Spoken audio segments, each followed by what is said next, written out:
Buen día a todos, espero que estén muy bien.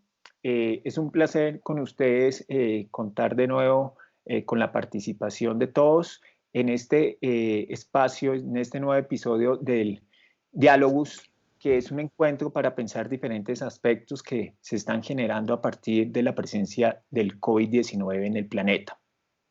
Diálogos es una palabra en latín que viene de la palabra griega diálogos, en la cual se compone de dia, que significa dos, y logos, palabra. Es decir, diálogos es el espacio donde la palabra se intercambia con dos o más personas, en una conversación donde todos participamos por igual.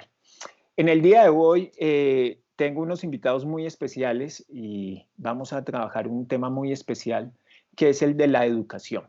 Como todos saben, la educación ha sido uno de los temas que se ha puesto en boga por esta situación, además de la salud. El tema de hoy se llama la educación en época de coronavirus, problemas, paradigmas y creatividad, nuevos retos para la pedagogía. Y para este encuentro nuevo de diálogos, tengo unos invitados que voy a presentar a continuación. Inicialmente está Luisa Fernanda Bengoechea Osorio. Ella es fonoaudióloga, egresada de la Universidad Manuela Beltrán, especialista en promoción en salud y desarrollo humano de la Universidad Colegio Mayor de Cundinamarca. Combina su ejercicio profesional entre la docencia y la terapia asistencial. Hace 18 años, Luisa trabaja en una institución infantil que se llama Babi Ibu, como directora de grupo de niños en edad preescolar. Realiza además terapias para la evaluación, diagnóstico y tratamiento en las dificultades de la comunicación y problemas de aprendizajes en niños. Y hace 8 años tiene un taller de literatura infantil para niños entre los 3 y los 12 años, ya que es una apasionada por los cuentos infantiles y convencida de las habilidades que puede generar el hábito en la lectura en los niños. Entonces, buen día, Luisa, ¿cómo estás? Hola Mario, buenos días. Muy bien, gracias. ¿Cómo te ha ido en esta época de pandemia? ¿Cómo estás tú, tu familia? Bien, muy bien, gracias a Dios, todos estamos bien. Mi mamá está bien, toda mi familia, ninguno ha tenido, digamos, pues el contagio del COVID y entonces estamos guardaditos en casa, trabajando desde casa los que podemos y bien, gracias a Dios. Buenos días Diego, buenos días Jordan. Buenos días. Bueno, muchas gracias, Luisa. A continuación voy a presentar a Diego Herrera. Él es licenciado en Matemáticas y Física de la Universidad de Antioquia. Es magíster en Enseñanza de las Ciencias Exactas de la Universidad Nacional. Lleva 14 años en la docencia entre colegios e instituciones de educación superior y en la actualidad labora en un colegio público de la ciudad de Medellín. También ha trabajado con grupos de investigación en educación y ha desarrollado textos académicos en matemáticas para secundaria. Diego, ¿cómo estás? Buen día. Hola Mario, ¿qué más? Muy bien, afortunadamente. Luisa y John también, ¿cómo se encuentran? Bien, Diego, gracias. Gracias, Diego. Buen día. Ok, Diego, ¿cómo va todo en esta época? ¿Tu familia? ¿Todos cómo están? Afortunadamente, mi familia, pues a las personas allegadas, hemos estado al margen del COVID, afortunadamente. ¿Cierto? También pues poniendo un poquito de responsabilidad, haciendo estrictamente pues como los desplazamientos necesarios para las cosas fundamentales, alimento, alguna diligencia pues urgente. De resto en la casa, ¿cierto? Como debe ser para poder de alguna manera frenar pues como esta ola de contagios. Pero afortunadamente pues nuestro quehacer nos permite trabajar, tener nuestra forma de ganarnos la vida desde la casa.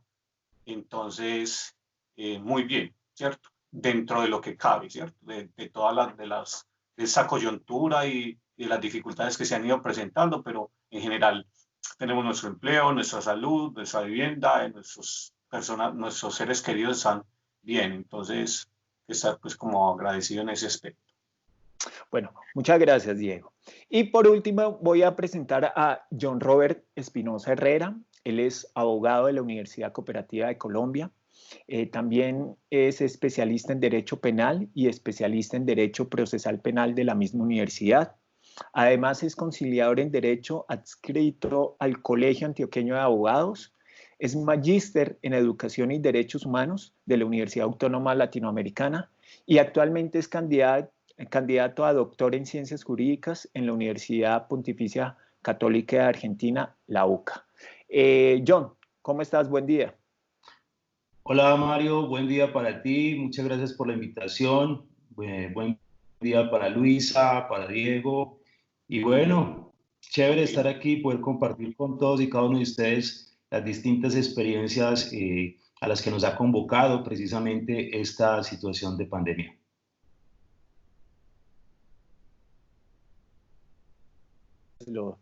Y ustedes pues se encuentren bien. Y vamos a comenzar ya con el tema que nos convoca. Digamos que la educación es un tema primordial en Colombia. A lo largo de la historia también ha sido un tema central, aunque muchas veces abandonado por el propio Estado. Entonces, digamos que en esta época de la llegada del coronavirus, pues la pedagogía y la escuela o el colegio o la universidad y la enseñanza como tal, pues también ha tenido algunos cambios. El tema de hoy es la educación en época de coronavirus. Digamos que hay algunos matices que seguramente se han presentado en esta época y ustedes en su experiencia seguramente han visto aspectos que son importantes a tratar. Cada uno de ustedes, digamos que estos invitados son muy especiales, cada uno de ustedes está con una población distinta. Entonces yo quisiera inicialmente que nos contaran cómo ha sido esa experiencia, cómo han percibido ya en estos meses que llevamos de pandemia, cómo han percibido la educación y qué problemas han surgido, si es que han surgido problemas desde su experiencia. Entonces, inicialmente, quiero comenzar con Luisa, no solamente porque es la mujer que nos acompaña, sino porque es la persona que trabaja con los niños más pequeños. Luisa trabaja con niños en edad de preescolar y digamos que también tiene unas particularidades. Entonces, Luisa, te escuchamos. A ver que nos comentes un poco cómo ha sido tu experiencia y qué has podido percibir en cuanto a los procesos educativos en niños pequeños en época de pandemia. Bueno, esto ha sido, digamos que esta coyuntura y el confinamiento al que nos... Luisita, discúlpame, creo que te estamos escuchando, a ver si te podemos escuchar mejor. A ver, ¿ahí me escuchas? ¿También? Aquí tenemos un pequeño... ¿Ahí? ¿Ustedes escuchan a Luisa? ¿No? Ahí mucho mejor, ahí mucho mejor. Pero muy débil. Escucha Sí. Bajo, poco volumen. ¿Qué pasó? Es que apagué el micrófono y de repente se fue el sonido cuando lo... Si quieres, vuélvelo a apagar y lo vuelves a prender. Y así, vamos a ver. ¿Me escuchan mejor? ¿Sí? No. ¿Nada? Bueno, voy a poner los audífonos a ver si de pronto con los audífonos mejora el tema. Dale, Luisa. Entonces, mientras Luisa regresa, vemos que estos inconvenientes que uno tiene en la tecnología, pues son también algunos puntos que uno debe tener en cuenta en la educación, ¿no? Porque ahorita, digamos que al no ser presencial y al tener que disponer de medios tecnológicos, seguramente ustedes han vivido también algunas experiencias donde estos pequeños problemas que surgen en lo cotidiano pueden afectar, digamos, los procesos. Luisita, volvemos contigo. ¿Ahí me escuchan mejor o no? No, te estamos escuchando débil. Ay, no sé qué pasó. Bueno, hagamos una cosa, Luisa. Si quieres, te vuelves a conectar, te desconectas y te vuelves a conectar y yo te agrego a la llamada, ¿vale? Vale. Sí, porque, no sé, estaba funcionando bien, pero bueno. Dale, perfecto. Dale. Tranquila que esto... Listo, dale.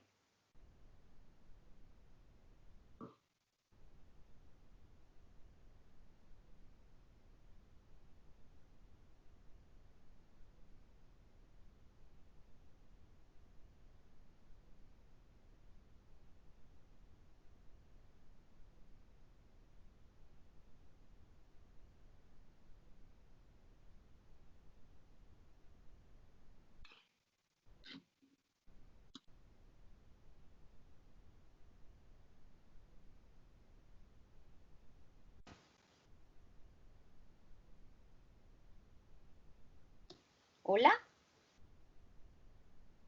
¿Me escuchan? ¿No? Listo, perfecto. Te Sí, escuchamos sí. perfecto. Perfecto, Luisa. Bien, ahora sí.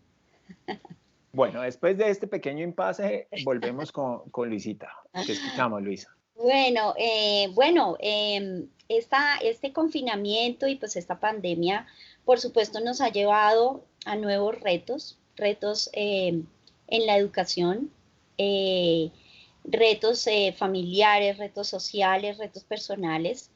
Y ha sido una experiencia para nosotros desde el preescolar que por supuesto ha traído muchos aprendizajes y muchas ventajas, pero también, bueno, si lo podemos decir, desventajas o cosas por mejorar o cosas en las cuales seguimos aprendiendo. En un principio, pues fue como lo hablábamos hace un rato con John, tener una vida, entre comillas, normal y acostarnos y de repente levantarnos sabiendo que ya no podíamos salir, que estábamos encerrados y que toda nuestra vida pues empezaba a girar a través de la virtualidad. Para los niños también fue un reto, para las familias, para la comunidad de Babi Dibu, fue todo un reto podernos enfrentar a una educación virtual, porque pues finalmente, ay perdón, no me había dado cuenta que tenía la cámara apagada.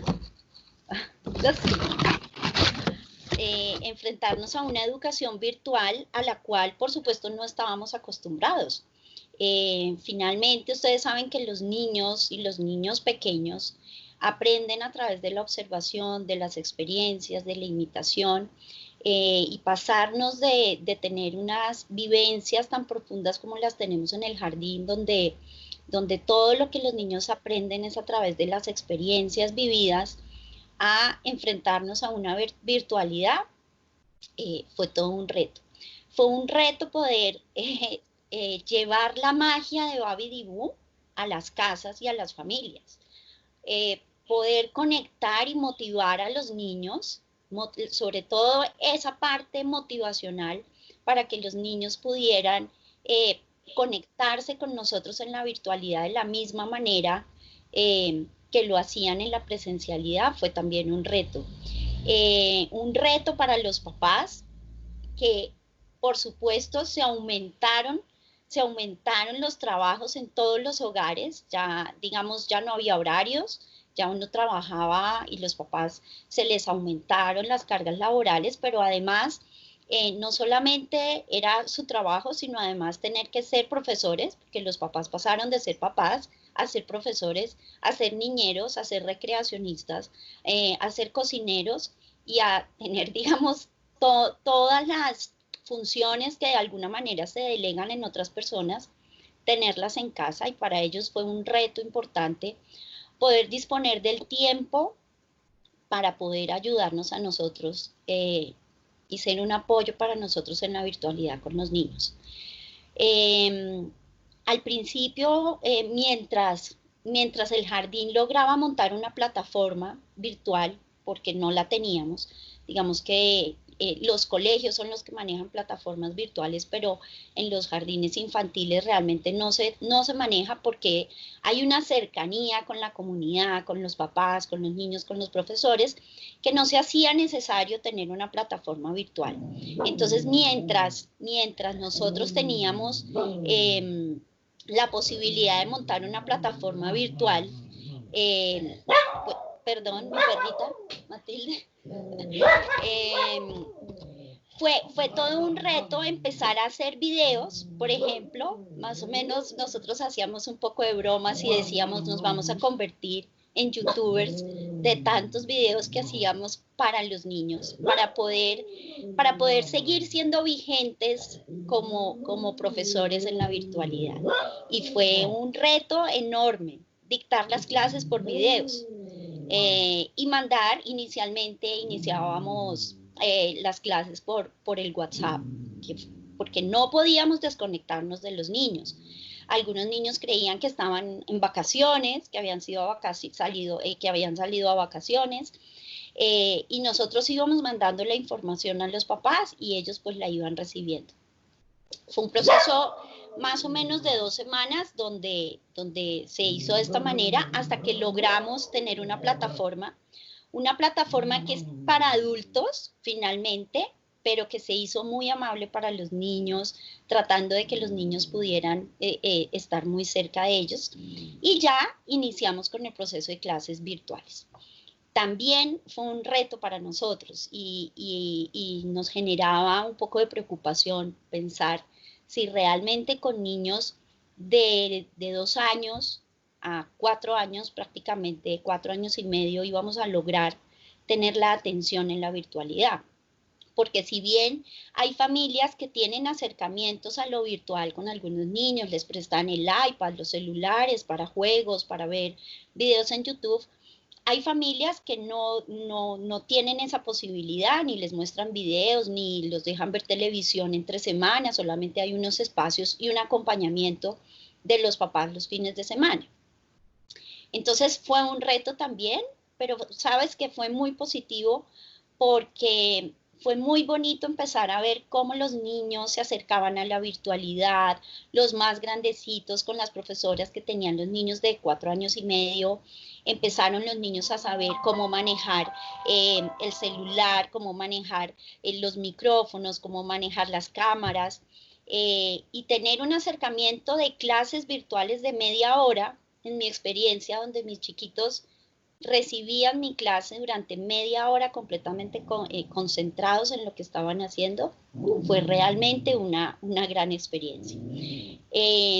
Por supuesto, lo que tú decías, Mario, la virtualidad, la tecnología nos jugó malas pasadas. Se nos caía el internet, no funcionaba el micrófono como me funcionó a mí, no podíamos conectarnos, empezaba uno clase y de repente se caía el internet, no sé, al principio recuerdan que como todos empezamos teletrabajo, era bien complejo porque el internet se caía todo el tiempo y eso pues generaba pues mucho estrés en nosotros. Fue un trabajo en equipo maravilloso, el equipo de profesores y de directivos del jardín. Creo que ya no teníamos horario, trabajábamos de domingo a domingo para poder darle lo mejor a nuestros niños, con la calidad y tratando lo que, como dije al principio, de poderles llevar esa magia a los niños desde lo virtual. Fue una experiencia de aprendizaje, ha sido y continúa siendo una experiencia de mucho aprendizaje, de mucha motivación, de mantener, digamos, una creatividad y de poder empezar a ser muchos más creativos e imaginativos desde lo virtual, que es un reto también, poder llevar a los niños una creatividad de clases virtuales para mantenerlos conectados con tan cortos tiempos de atención que tienen los niños, fue un reto también para nosotros. Como experiencia ha sido positiva, ha sido un aprendizaje en todas las áreas. Creo que para los papás también, para los papás fue difícil. Creo que para nadie realmente ha sido un proceso fácil, ha sido un proceso difícil, ha sido un proceso de volver a aprender, de desaprender algunas cosas y volver a aprender otras, pero creo que lo hemos logrado. Creo que finalmente los niños sí han empezado a manifestar, digamos que cuando tú preguntabas sobre qué dificultades han habido, Mario, y es que nosotros como profesores empezamos a ver manifestaciones emocionales en los niños. Porque al principio uno decía, bueno, los niños están tranquilos, las 2 primeras semanas, porque se sentían en vacaciones, pero empiezan a ver que están encerrados, que no pueden salir, y empiezan a extrañar. Mamá, ¿cuándo voy a ir a Babidibú? ¿Cuándo voy a ver a mis amigos? Yo extraño a mis amigos, yo quiero salir al parque. Y esto empezamos a ver diferentes manifestaciones en los niños de frustraciones, de una baja tolerancia al no, a la frustración, al no poder salir, al no poder ver a sus familias, su familia más cercana, como sus abuelos, sus primos, sus amigos.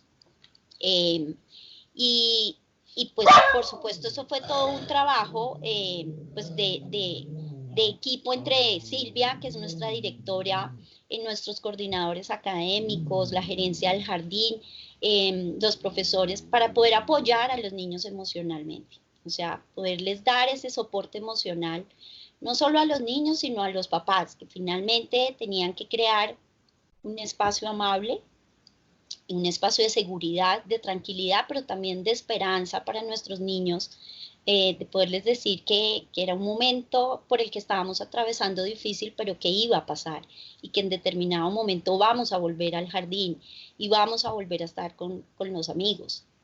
Entonces, sí hemos visto manifestaciones, pataletas, frustraciones, negaciones a la virtualidad. Por supuesto, creo que la virtualidad no es para todos los niños ni para todas las personas. Hay niños que lo tomaron amablemente, hay otros niños que no les gustó la virtualidad, no les gustó ver videos, no les gustó las clases, no lograron conectarse, los procesos de atención fueron muy corticos. Y a esos niños buscamos otras herramientas para poder acercarnos a ellos. Pero pues sí, definitivamente sí se vieron muchos procesos de frustración. Y no solamente en los niños, en los papás y muchas dificultades. Y nosotros como adultos podemos gestionar nuestras emociones, ¿sí? Como un niño tan pequeño, poderle dar esas herramientas para que pueda gestionar sus emociones de una manera amable, positiva. Entonces ese fue, digamos, otro reto para ellos. Creo que una de los grandes éxitos de la virtualidad que tuvimos en este semestre fue que había un vínculo y una conexión con los niños. Había un vínculo anterior, los niños sabían quiénes eran sus profesores, los niños sabían quiénes eran sus amigos, y eso permitió que el acercamiento virtual no fuera tan ajeno a decir quién es esa persona que está del otro lado, y eso nos permitió poder tener, digamos, unos resultados positivos en cuanto a la educación. Tratamos de no desligar nuestro programa académico. Siempre el programa académico estuvo de la mano todo el tiempo porque necesitábamos continuar con la preparación de los niños. Entonces, a través del juego, de la creatividad y de la imaginación, seguimos impartiendo todo el programa académico para que los niños salieran preparados en lo que desde un principio se había programado académicamente. Así que bueno, fue un trabajo en equipo, jardín, papás, profesores. Ok, Luisita, muchísimas gracias por compartir tu experiencia. Yo estoy anotando algunos interrogantes que me surgen, que pues después de terminar con el diálogo con nuestros compañeros, les voy a dirigir unas preguntas porque me pareció muy interesante muchas cosas que mencionaste. Y que tienen que ver pues con la virtualidad y hablaste, a mí me llamó la atención lo del vínculo. Ahí me generaron unas preguntas que ya ahorita más adelante les voy a decir. En todo caso, muchísimas gracias, muy rico tus ideas. Creo que también es interesante ver porque está el punto de las plataformas y como decía Luisa, pues las plataformas evidentemente estaban hechas más para colegio de niños grandes y pues para las universidades, no para los jardines. Y también aquí hubo algo distinto, algo que muchas de las instituciones que trabajan con niños pequeños también han tenido que empezar a crear nuevas estructuras para poderse vincular o para poder trabajar con su población. Bueno, Luisita, muchísimas gracias. Ahora le cedo la palabra a Diego. Diego, que pues trabaja con muchachos en colegio, son jóvenes, adolescentes, y pues te escuchamos, Diego, que nos cuentes un poco cómo ha sido tu experiencia y lo que has percibido en esta época de pandemia. Listo, bueno, yo trabajo, pues como Mario ya lo mencionó, en una institución educativa pública de la ciudad de Medellín. En la institución pues hay desde preescolar hasta 11, yo trabajo en los grados de 9º, 10º y 11, ¿listo? Entonces ya sí es con adolescentes, pues, ¿cierto? Ya con niñas, con jóvenes pues ya mayores. Lo primero que evidenció esa coyuntura pues de esa pandemia fue la falta de infraestructura de las educaciones, de las instituciones públicas del país. O sea, quedó develado la falta de recursos, porque nosotros no estábamos preparados para atender una contingencia de este tipo, ¿cierto? Entonces, cuando llegó la pandemia, cuando llegó el cierre total que se hubo, el de los desplazamientos pues, hacia los hogares, nos quedamos como, ¿qué? Bueno, ¿qué hacemos? Algunos profesores ya manejan pues mejor las nuevas tecnologías y tenían sus blogs, algunos ya manejaban plataformas educativas, ya tenían pues unos canales ya previos que los manejaban desde la presencialidad, pero la gran mayoría no. Entonces lo primero que vimos fue, bueno, y entonces, infraestructura hay, todo el mundo tiene los equipos por parte de los docentes. Ahí vimos que no. El grave, me parece lo más grave de esa falta de infraestructura fue en los hogares. Quedó develado las grandes dificultades por las que pasa la gran mayoría del pueblo colombiano. Entonces fuimos y nos notamos que nuestros estudiantes, muchas no tenían internet, no tenían computadores, si tenían celulares no eran de gama muy baja para poder correr todas las nuevas plataformas o aplicaciones que se tenían que usar. Entonces ya, lo primero que nos enfrentamos fue, listo, tenemos, ejemplo, 500 estudiantes de una jornada, y hay 100, ciento y pedazo que no tiene cómo comunicarse. Y esas niñas y la educación es un derecho, ¿cierto? Entonces no podemos decir, vamos a enfrentar este problema solo con los afortunados que tengan conectividad en su casa y que tengan equipos. Entonces esa fue la primera dificultad y lo primero que se develó. Las carencias que tienen los hogares colombianos, en este caso de tecnología. Ese fue el primer problema al que nos enfrentamos. El segundo fue la falta de preparación y de manejo de las nuevas tecnologías de los docentes. Porque muchos, cierto, estamos acostumbrados a que entramos al salón de clases y así manejemos, por ejemplo, en el colegio, el video BIM, el computador, la pantalla dentro de nuestras clases, pero es una herramienta más, ¿cierto? No en todos los casos es la principal. En algunas áreas sí, por ejemplo, en tecnología, algunos docentes, ese es su entorno, ese es su entorno natural, pero para la gran mayoría no. Estamos acostumbrados a que llegamos, tablero, las actividades que se hagan prácticas presenciales. En ese caso fue una dificultad coger, esos son los ingredientes que tenemos. Tenemos un montón de docentes que no manejamos o que no manejan las nuevas tecnologías. Tenemos un montón de estudiantes que no tienen los recursos físicos para poder enfrentarse a esa nueva educación virtual.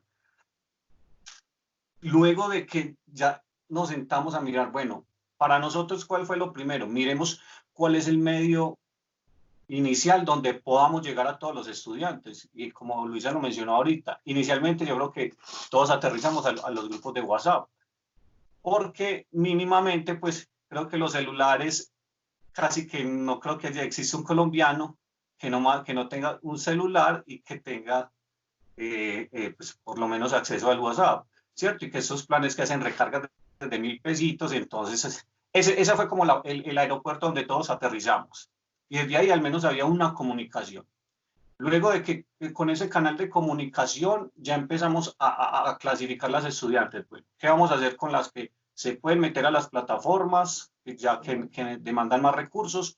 Las que solo pueden obtener información por medio de WhatsApp y las que definitivamente no tienen ninguno de estos recursos. Entonces, por ejemplo, en el colegio que se optó por las estudiantes que no tienen acceso a ningún tipo de comunicación, elaborar, entonces ya por parte de nosotros los docentes empezamos a elaborar guías de trabajo donde obviamente pues iban a tener un poquito mayor de dificultad porque casi que ellas iban a ser autodidactas, pero entonces intentó construir un material donde pues la teoría, ejemplos y algunos ejercicios prácticos se enviaban al colegio, el colegio los imprimía y ya los acudientes iban al colegio, se les está entregando un material escrito y se les lleva a las casas, ¿cierto?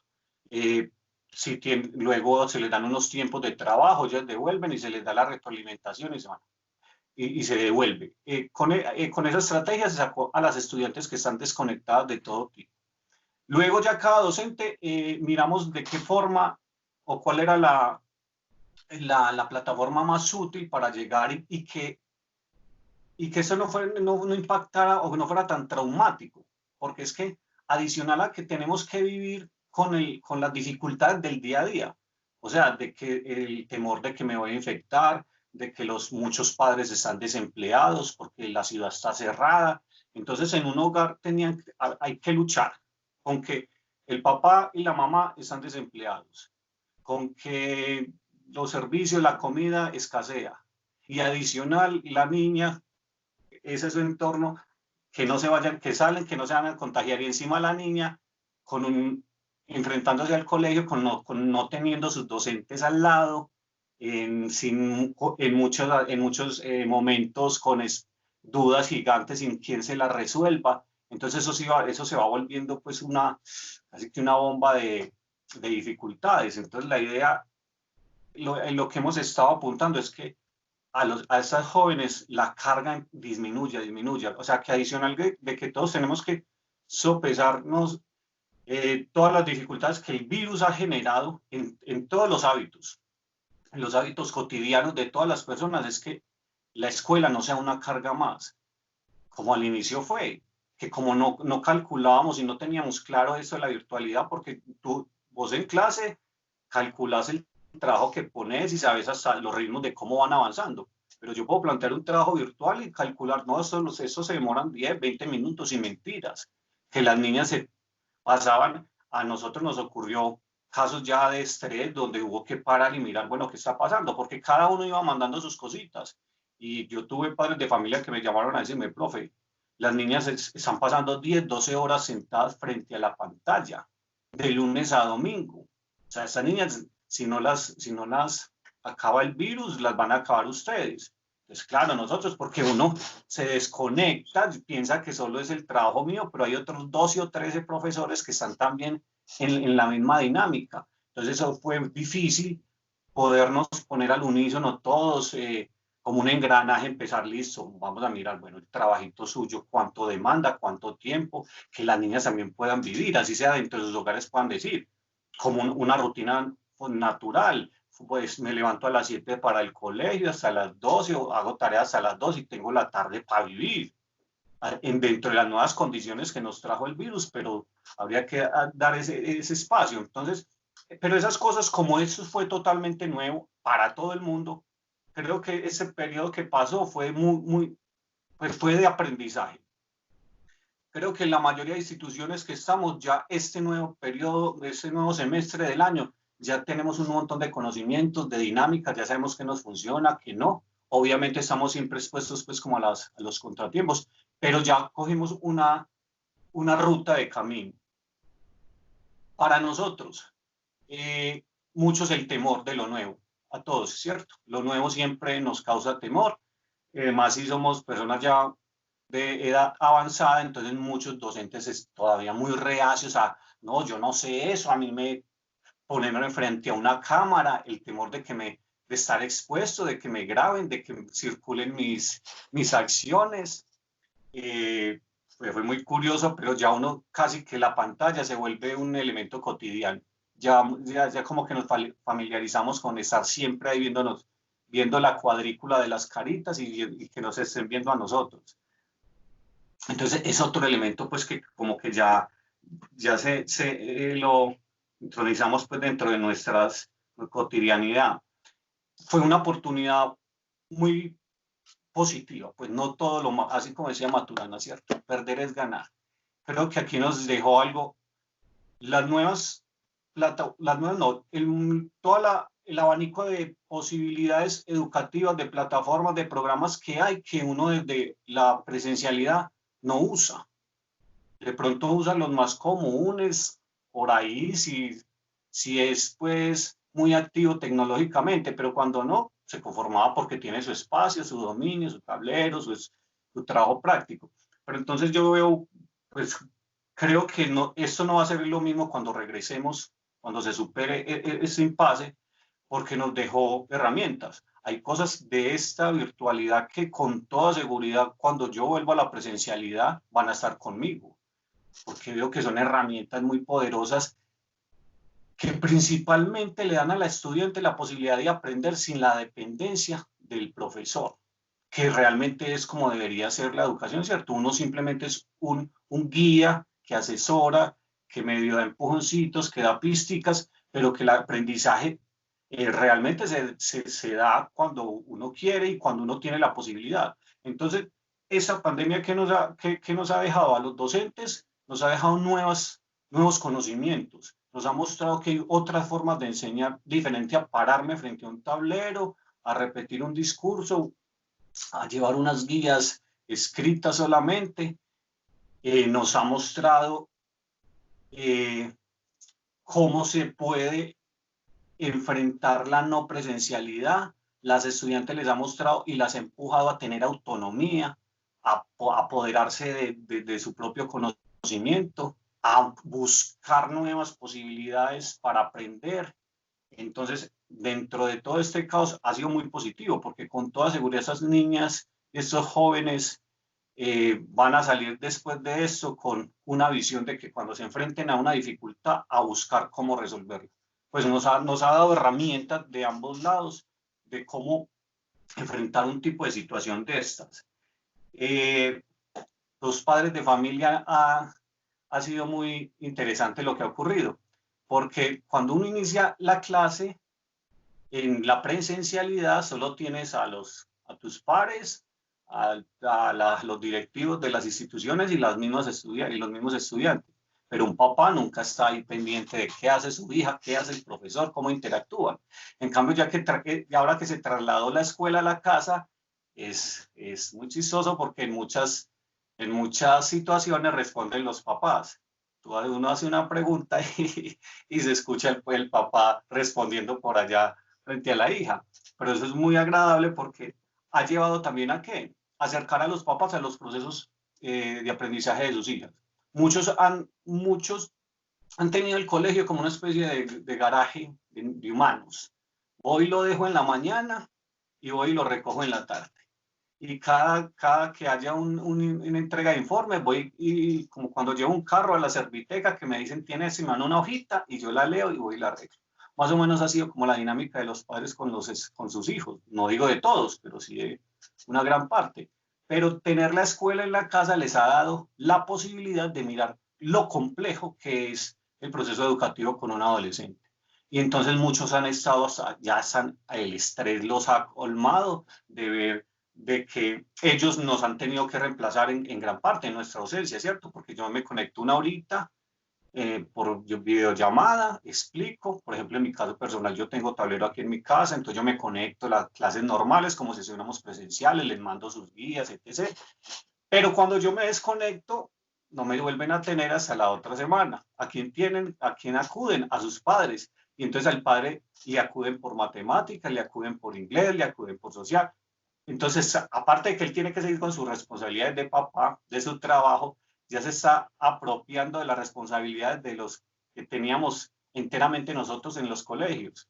Claro, se han visto desbordados. Muchos me han llamado y me han dicho, profe, realmente ahora sí valoramos lo que ustedes hacen. Estos muchachos me van a enloquecer y más cuando no tienen un hijo, sino que tienen dos y tienen tres. Entonces ha sido también una buena situación para que ellos se pongan en el lugar del otro y muchas veces frente, y no solo con los docentes, nosotros en general como sociedad lanzamos juicios de valor muy apresurados frente al otro.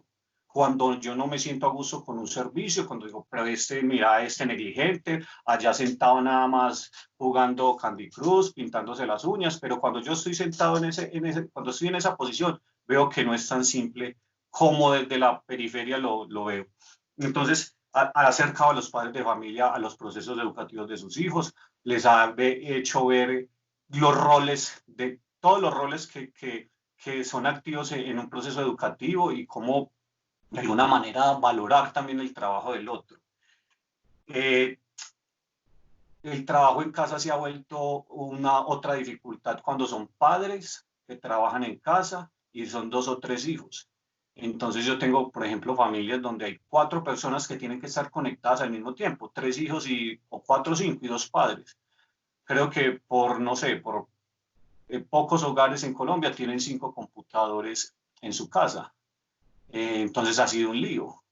Muchos en los hogares o de mis estudiantes de mi institución se tiene que turnar el celular o el computador. Ahí es donde volvíamos a lo de la infraestructura. Ahí, eso va ayudando al estrés, a que los roces empiecen a aparecer en la casa. ¿Por qué? Porque yo necesito conectarme, vos no, el uno grita, el otro habla, no todos los hogares tienen un espacio específico para decir, vea, este es el estudio para que entren a trabajar, a hacer sus clases. Muchos me toca verlos con el plato de comida mientras yo estoy viendo la clase y al fondo se ve la cocina. Bueno, son cosas de infraestructura que son complicadas, que uno los puede ver a lo lejos muy superficiales, pero las personas que lo están viviendo les van agregando pues como a esa serie de cosas que las va presionando pues en este estado. Los hábitos de estudio han cambiado. Uno tiene casi que se levanta y los que trabajamos ya desde la casa, si no lo hacemos, creo que uno no se ubica que está en la casa. Yo, por ejemplo, me levanto, nosotros empezamos clase a las 7, yo me levanto 6:30, me baño, me visto como si fuera a salir a mi colegio, vengo aquí, me siento aquí en mi escritorio, organizo mis cosas y cumplo mi jornada, así se dentro de mi casa, ¿cierto? Entonces también les ha pasado a las niñas. Muchas de ellas al principio se levantaban, se ponían el uniforme, pues nosotros no lo exigimos, pero ellas muchas me decían, no, profe, porque si no, yo me quedo en la cama durmiendo. Prendo el celular ahí, apago la cámara. Entonces, también cómo esos hábitos cotidianos se han transformado. Hay algo que también, esa nueva forma de vivir nos ha dejado, y es que pasamos demasiado tiempo frente a una pantalla, donde vos casi que te sentas en la mañana y parpadeas y ya son las 6, 7, 8 de la noche.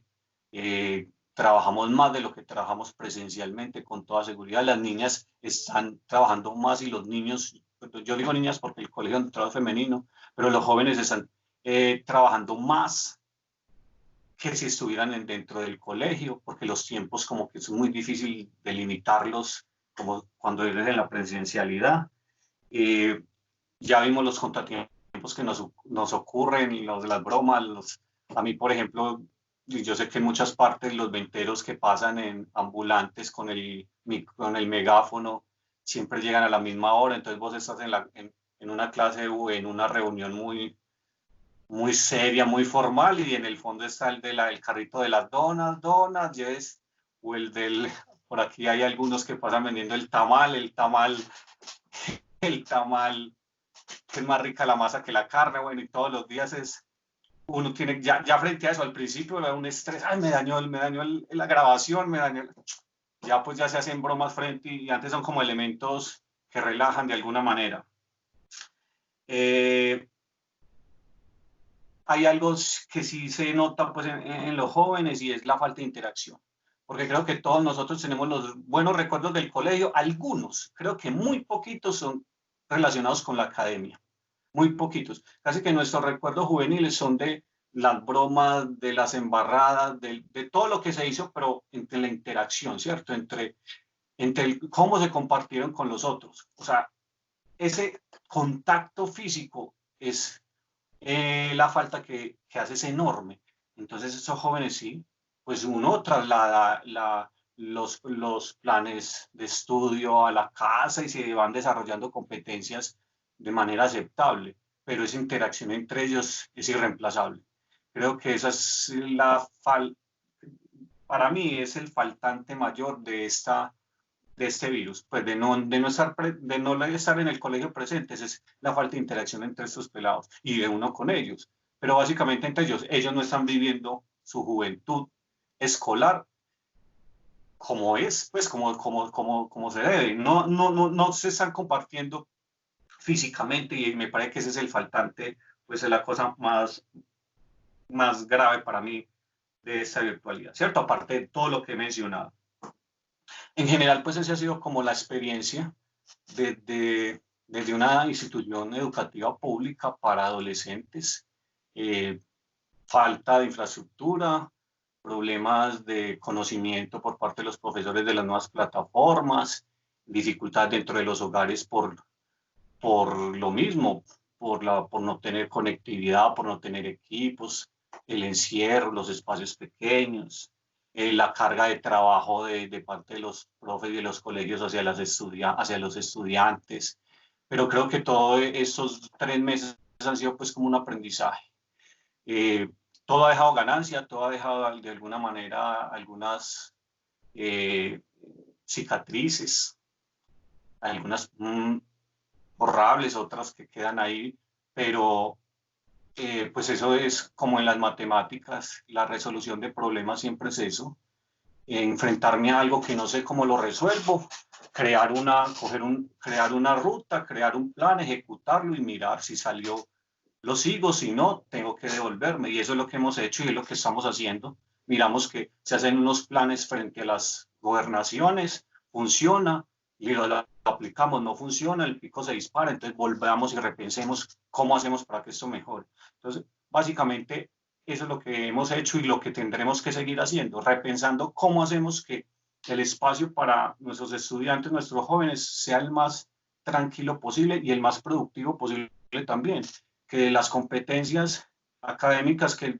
se tienen que desarrollar aceptablemente se desarrollen, que ellas puedan coger sus habilidades en conocimientos específicos y que también esta vivencia como tal les aporta un montón de cosas que no habría cátedra ninguna, ni exposición, ni trabajo ninguno que enseñe lo que nos ha enseñado esta pandemia frente al otro, frente a cómo veo al otro, cómo convivo con el otro, cómo soy solidario.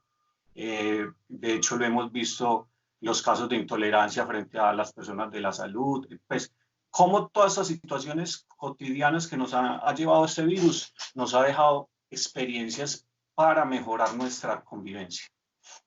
Creo que en general pues esa ha sido como mi experiencia, Mario y compañeros. Ok, Diego, muchísimas gracias por tu intervención. Al igual que Luisa, estuve anotando algunas preguntas. Definitivamente hay una cuestión que en estas intervenciones que estamos viendo es lo interesante del diálogo y es ver los contrastes, ¿no? Porque hay instituciones donde está todo montado, cuando son privadas por lo general tienen recursos, y Diego acaba de mostrarnos y contarnos un poco de esa experiencia que a veces olvidamos o no conocemos o negamos, y es la realidad que vive gran parte de nuestra población. Es decir, muchas instituciones carecen de recursos de todo tipo, y eso es lo que pasa a diario, ¿no? A mí me queda también una reflexión en esto que acaba de decir Diego, y es el valor, y eso después lo vamos a hablar o lo vamos a dialogar los cuatro, y es el valor del docente en la sociedad. Porque creo que hay dos clases de trabajos o de profesiones que en esta pandemia han cobrado una gran vigencia y se le está dando una relevancia, por lo menos teóricamente, esperemos que prácticamente sea así, y es los profesionales de la salud y los profesionales de la educación, ¿sí? Porque nos hemos dado cuenta que son profesiones esenciales, son la base, digamos, de lo que puede sostener una sociedad, y es un tema que pues amerita, digamos, esta intervención. Bueno, muchísimas gracias a Diego. Ahora le cedo la palabra a John, que John Robert ya trabaja con los más grandes en un ambiente universitario. Y bueno, John, cuéntanos un poco tu opinión y tu experiencia en esta época de pandemia. Bueno, muchas gracias, Mario. Debo de manifestar que para iniciar mi intervención, cuando vamos quedando de últimos para la intervención, entonces nos pasa, o ya queda poco que decir, o nos despedimos. Bueno, no. Quiero iniciar mi intervención refiriéndome precisamente a lo impactante, a lo bonito de lo que han manifestado los dos panelistas que me han antecedido en el uso de la palabra. De verdad que es gratificante poder hacer uso de todas estas experiencias, poderlo contextualizar. Y quiero decirles que desde el ámbito universitario las diferencias no son muchas, ¿ya? Yo enseño en dos tipos de universidades, universidad pública, pero también en universidad privada en posgrados, ¿ya? Y tanto en la una como en la otra se presentan situaciones muy semejantes. Esta intervención que yo quiero hacer o este aporte de estas experiencias me quiero mover por lo menos en 4 palabras claves. La primera de ellas es la resignificación, la tolerancia, la ponderación y la pedagogía, ¿ya? Desde esos 4 conceptos, entonces tengo que decir que lo primero que se ha tenido que abocar, y aplaudo todo lo que ha dicho Luisa, lo que ha compartido Diego, lo que se ve en las noticias, es el carácter docente, ¿ya? En la universidad donde yo trabajo como docente de posgrados, es una universidad es una universidad privada, tiene una infraestructura muy grande, y tienen una figura muy interesante que se llama la telepresencia, ¿ya? Si el estudiante no puede estar en clase personal, presencialmente, atendiendo a situaciones de transporte, cerraron el aeropuerto porque vienen de otras ciudades, vienen de otros departamentos, que aún teniendo universidades cerca, por ejemplo, hay gente que viene de Manizales, y Manizales es cuna de educación, hay una gran cantidad de universidades allí, y vienen a clases a esa universidad precisamente, ¿ya? Pero por cualquier situación en especial no pueden asistir, hay problemas de transporte, simplemente se conectan por telepresencia y la clase es totalmente sincrónica, ¿ya? Entonces desde allí lo pueden hacer y cuentan con una gran plataforma, una gran infraestructura. Para ellos, sin duda alguna, como institución, no tuvieron problema para volcarse a la virtualidad, ¿ya?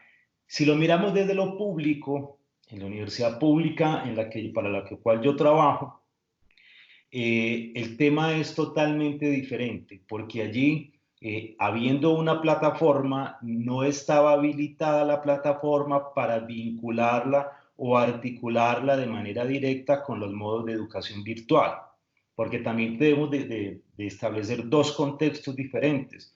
Una cosa es la educación virtual o la virtualidad, y otra cosa muy diferente es la educación acompañada en las TICs, ¿ya? Que son dos conceptos que son totalmente disímiles el uno del otro. ¿Por qué digo yo del carácter docente? Porque en la universidad pública, por ejemplo, y otras universidades, lo que han pretendido es que automáticamente tanto docentes como estudiantes hagan uso de manera inmediato, como si hiciera parte de sus hábitos, poder interactuar de esta manera, cuando verdaderamente, y ya como todos lo han manifestado, no estábamos preparados para ello.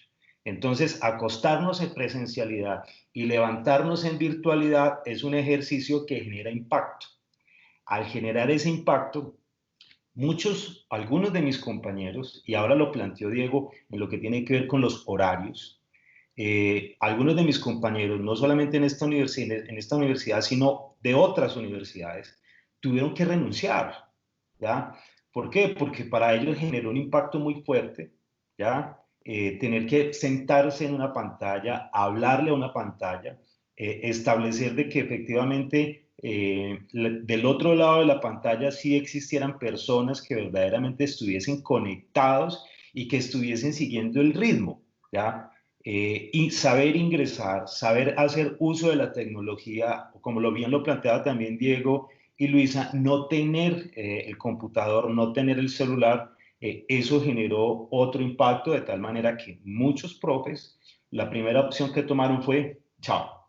Entonces allí el tema del carácter docente es una figura bastante importante, y me refiero a un carácter en todos los sentidos, la necesidad de tenernos que resignificar como docentes, como profesores, en nuestro ejercicio del día a día, es una actividad muy importante. Mire, cada vez que yo llego a un salón de clase, un primer día hasta el último día, es una emoción, ¿ya? Poder llegar no solamente a compartir, sino qué hay del otro lado. ¿Qué es lo que me van a decir a mí? ¿Qué es lo que me van a refutar? qué me van a cuestionar, cuáles van a ser los puntos de consenso, cuáles van a ser los puntos del disenso en ese aula de clase. Mi ejercicio pedagógico, yo soy muy freudiano, muy de la educación popular, Paulo Freire, y siempre les digo a mis estudiantes, mire, nosotros acá estamos en un ejercicio horizontal. Aquí todos tenemos esa posibilidad de hablar, de poder compartir desde la realidad y del entorno en la academia. Pienso que cuando eso se logra establecer, viene el otro complemento y les digo yo a los estudiantes, yo no vengo a ser amigos, porque verdaderamente uno va a compartir y a aprender una serie de conceptos y de enseñanzas. Pero cuando usted le dice a ellos, yo no vengo a ser amigos, antes el mensaje que ellos comprenden, y así debe ser entendido, es que el aula de clase en la presencialidad tiene que ser un ejercicio de hermandad, ¿ya? Esas teorías antiguas de que la letra con sangre entra no pueden seguir teniendo espacio, no pueden seguir teniendo cabida. Nosotros como profesores, como seres humanos, tenemos que enseñar precisamente desde lo humano, trasladar todos esos conceptos al aula de clase, con personas jóvenes, pero también con personas muy adultas, no es fácil, ¿ya? Compartí ahora con Luisa, dentro de las particularidades o esas especificidades que se tienen en educación superior, es que al interior de nuestras aulas tenemos personas muy jóvenes que acaban de salir del bachillerato, 17 años, 16 años, pero también aquellas personas que ya te cumplieron un ciclo laboral, por así decirlo, sin querer generar un estigma de edad, pero dijeron, bueno, ahora quiero dedicarme tiempo para mí, para mi formación, y voy a entrar a una universidad. Entonces, en la universidad pública, tanto en la universidad privada, vamos a encontrar personas de 17 años, pero también personas igual o más de inteligentes, mucho más inteligentes, de 50 años, 55 años, ¿ya? Por no plantear más edades. Caminar entre esas generaciones de edad no es fácil. Hacer un ambiente amigable con todos ellos no es fácil, porque yo comparto también con mis hijos y ellos me dicen, papá, ¿en la universidad hay bullying? Entonces, cuando yo les digo, mire, cuando yo planteo esos dos escenarios de edad, es más que suficiente para poder dimensionar lo que allí se presenta, ¿ya? Y no se trata solamente de que se pueda caminar entre generaciones, uno como docente, sino que entre ellos mismos. Y procuro, sin querer ser un ejercicio arbitrario, de que el compartir sea a nivel generacional, ¿ya? Que no se formen esos círculos o esas amistades cerradas que se forman de grupos de amigos por alguna selectividad, por clase social, por cercanía de barrio, sino que se pueda interactuar, porque precisamente el contexto de la vida humana es esa. Y es a lo que nos ha traído, lo que nos ha convocado verdaderamente esta situación de pandemia. Otro de los aspectos que me parece importantísimo de compartir dentro de ese mismo carácter docente es la humildad que tenemos que tener nosotros como docentes, como profesores. Mire, podemos tener muchos títulos, podemos haber escrito una cantidad de libros, pero poder compartir y aceptar de que las plataformas de una universidad me pueden investir, me pueden atropellar, no es fácil, ¿ya?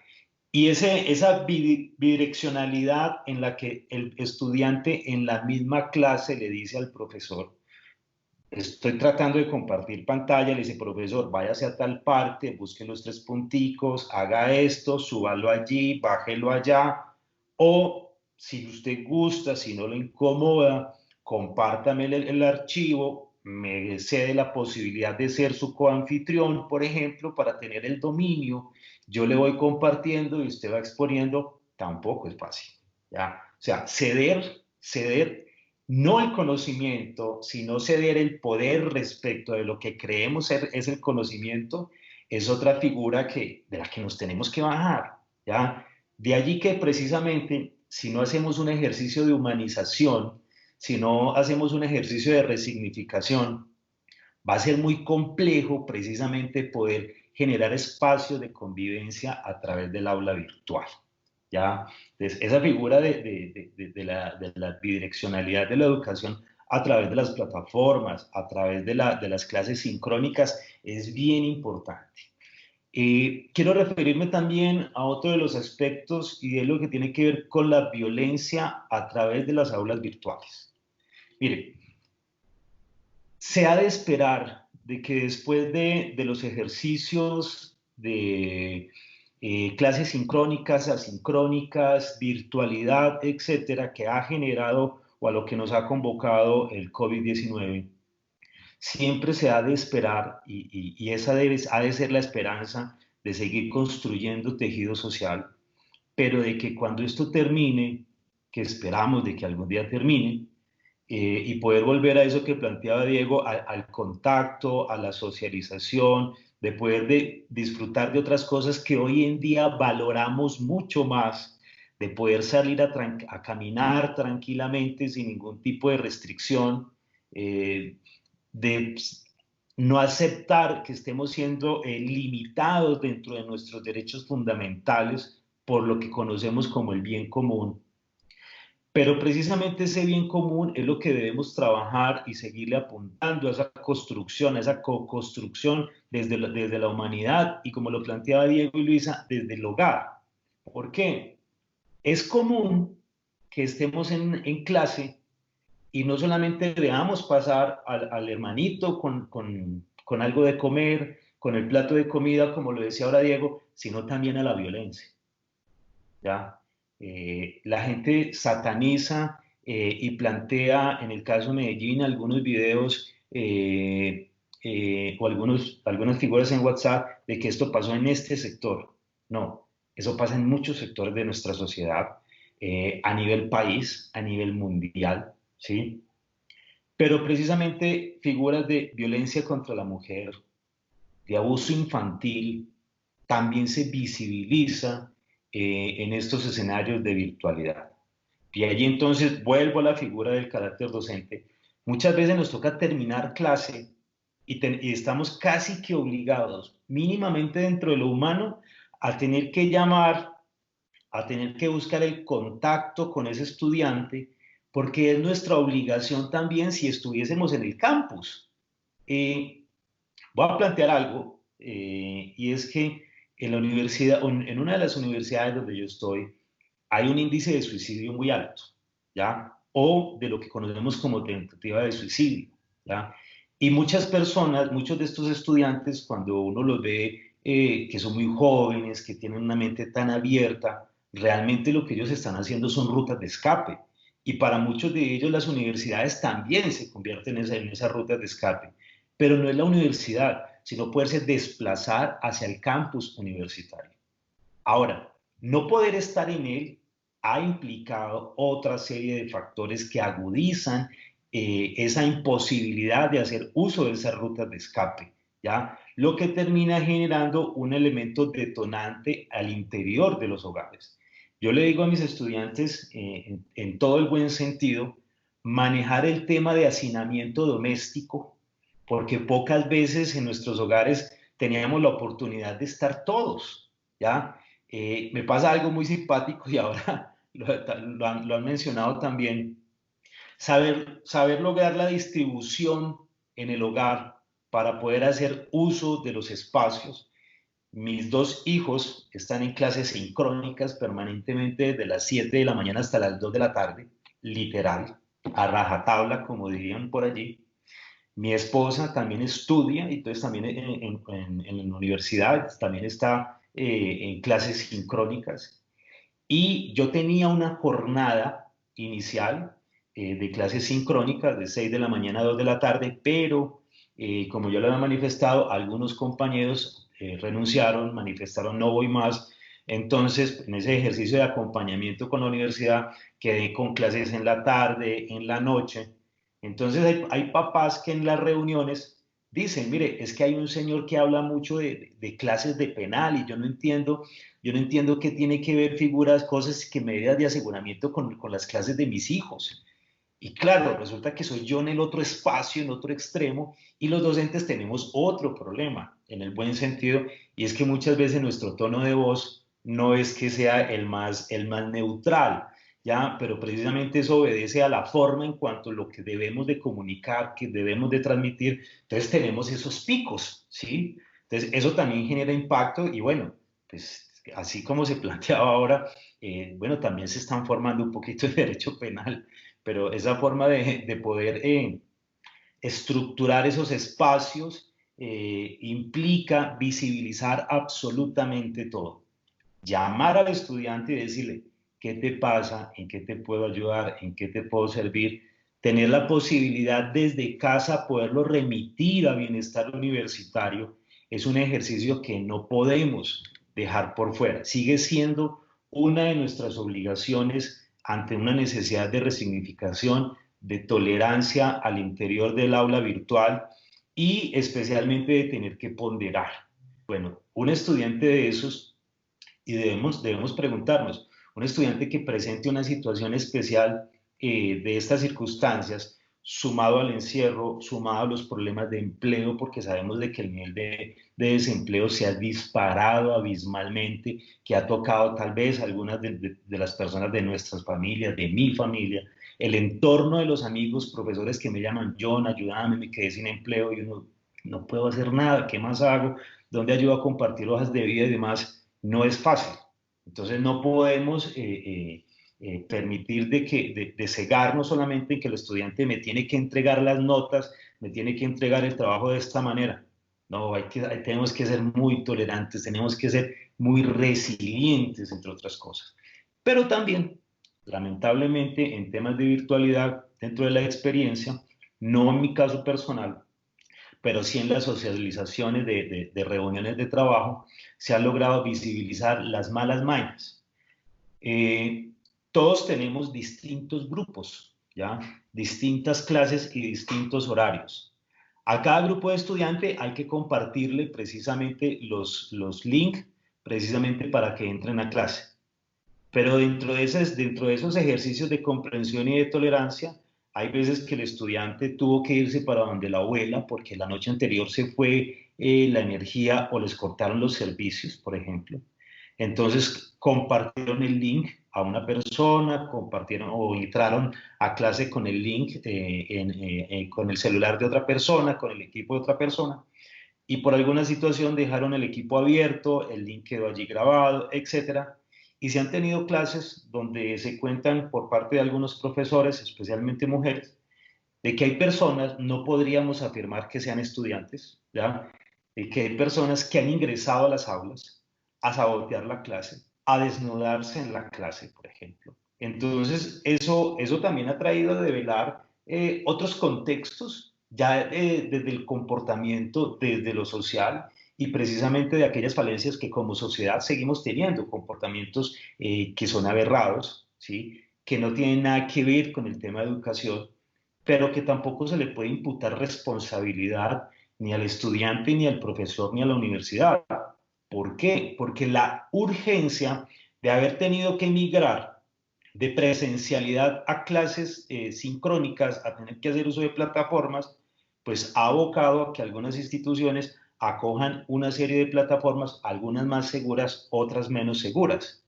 Lo decía Diego muy bien ahora, todo ha sido un proceso de aprendizaje y la gran mayoría de instituciones han tenido la obligación, ese deber de abarcar mucho más la protección, la seguridad y hacer uso precisamente de plataformas mucho más sólidas que manejen mejores o mayores filtros de seguridad.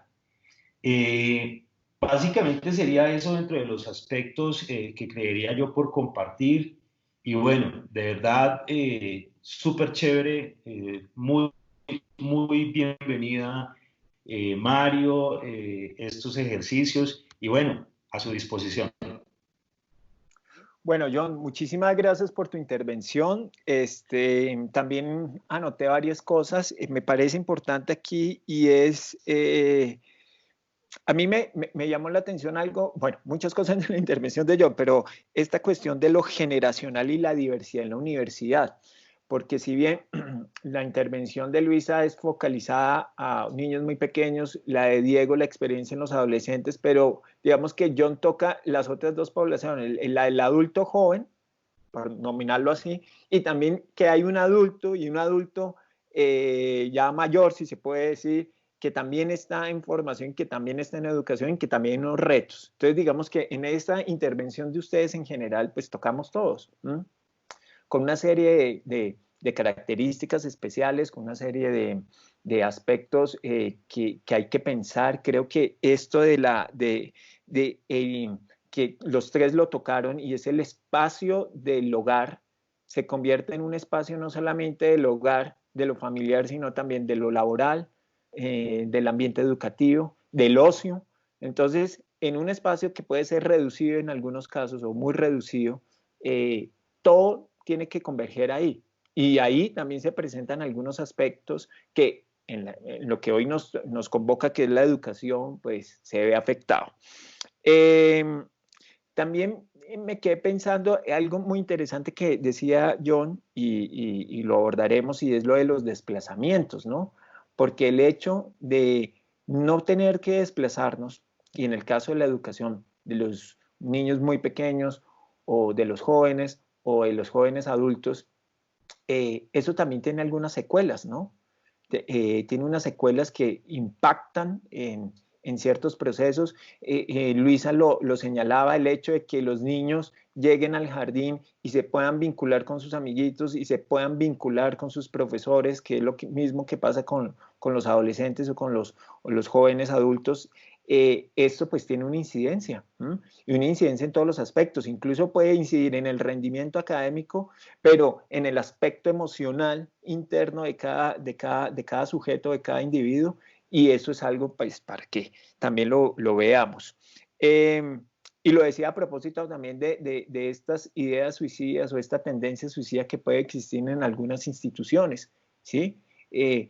Uno, o digamos, los seres humanos, cuando van a una institución educativa, no solamente van a aprender un contenido específico o un aprendizaje específico, sino que hay otras cosas que enriquecen la vivencia, digamos, de lo que es la educación en general. Bueno, ya llega la hora de las preguntas.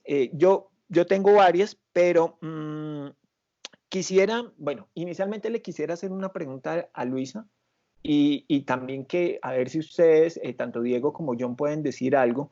Y es que ella dijo que algo que había sido significativo e importante digamos, en el trabajo de los niños, del cambio de la educación, digamos, o de la formación presencial a lo virtual, era que previamente existía un vínculo, es decir, el niño tenía un vínculo con su docente, en este caso el niño tenía vínculo con Luisa, y que eso favoreció.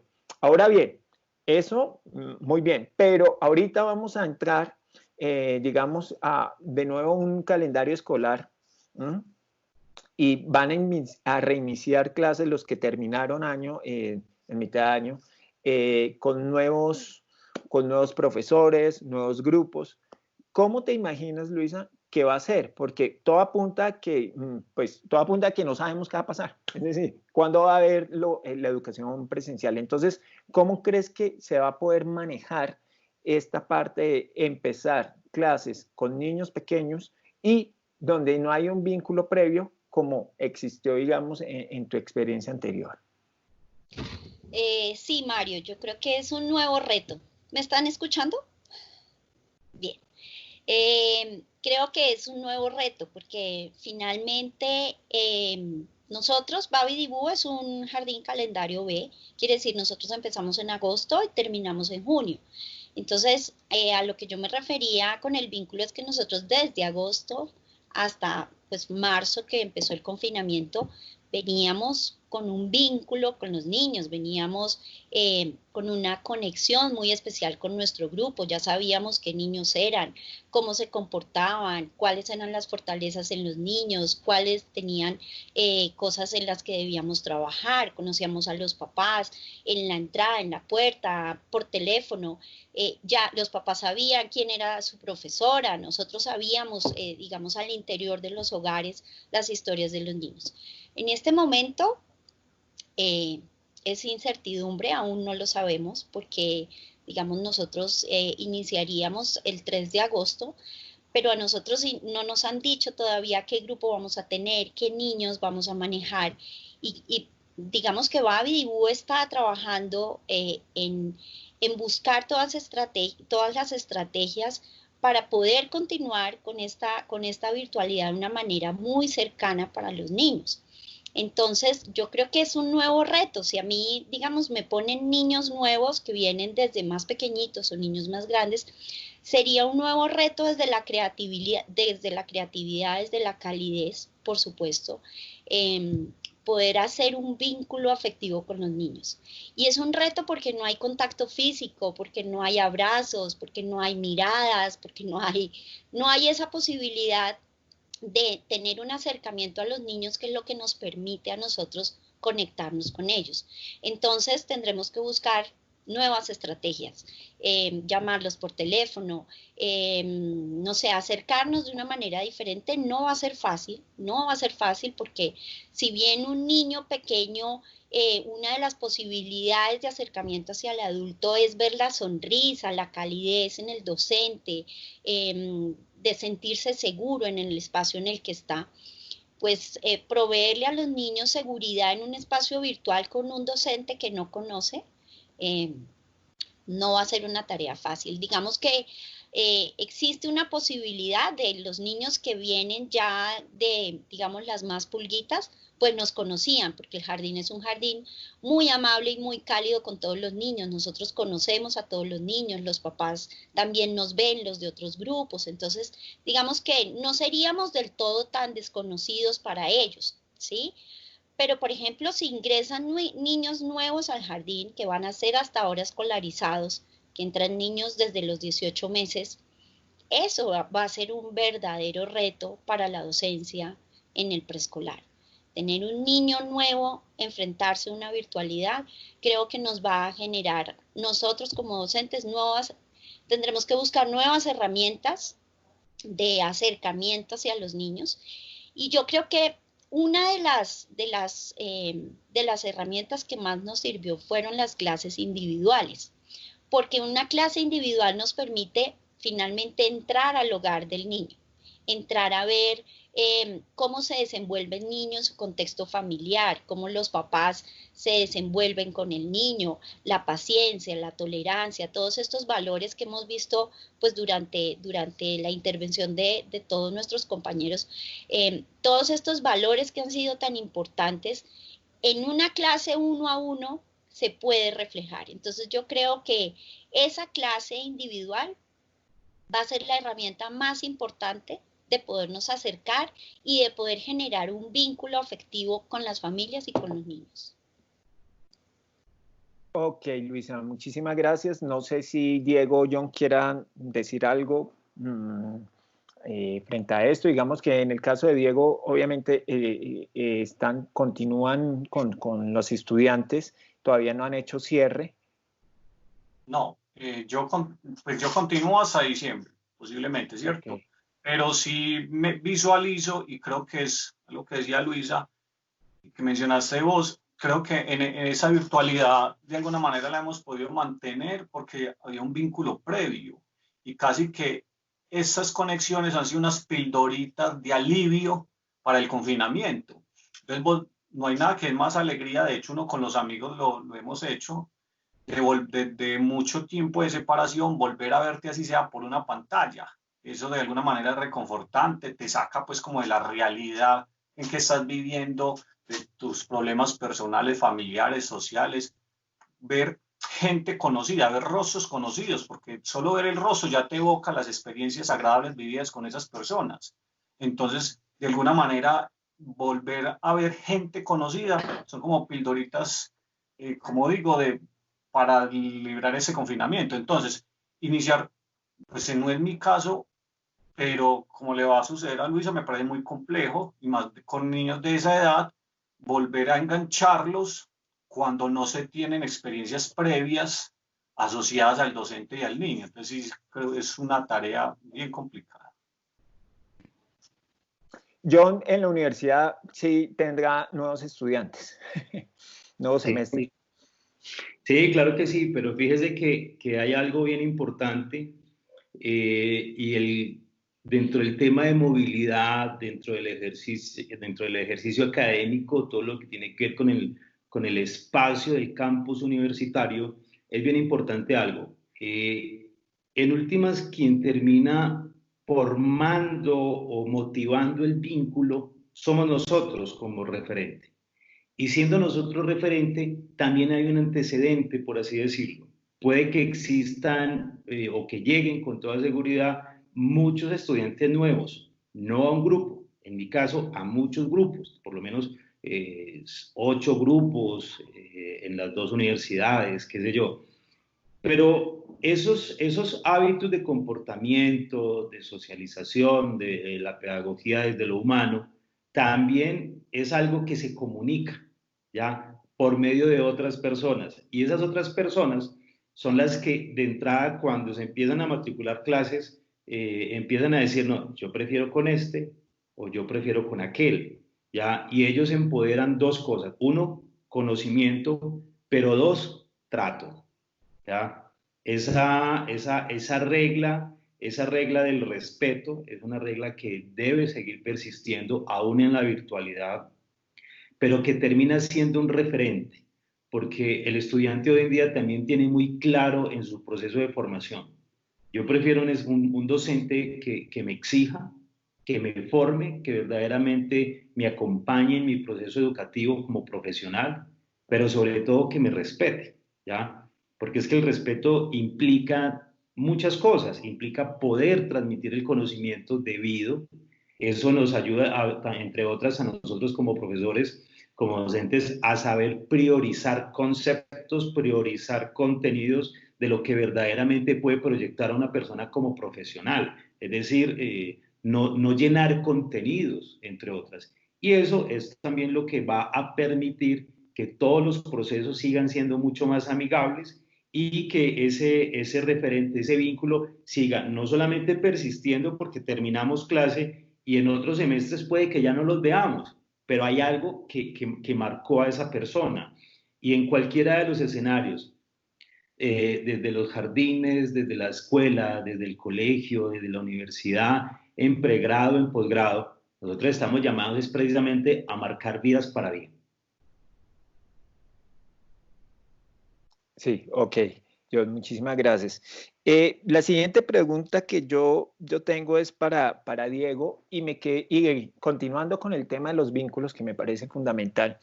Diego tocaba algo y que me parece esencial y es que el adolescente necesita en su proceso de formación, en su proceso de crecimiento, el contacto con un otro par, ¿sí? Es decir, el mismo Diego lo señalaba en su intervención y cómo las experiencias para un joven son importantes en su proceso porque cuando se es adulto uno va a recordar esos amigos, esas experiencias compartidas, esa chanza, esos retos, esas vivencias. Entonces, mi pregunta, Diego, es, ¿qué se puede hacer? Porque, digamos, estamos en un momento donde realmente tenemos que cuidarnos y tenemos que quedarnos en casa. Entonces, ¿cómo hacer para que el espacio virtual también pueda ser un espacio de interacción entre los jóvenes? Porque algo que yo he tenido como presente es que muchos de los pacientes míos, adolescentes, dicen que pues lo que les da pereza de todo esto es que pues no pueden realmente estar con sus amigos, ¿sí?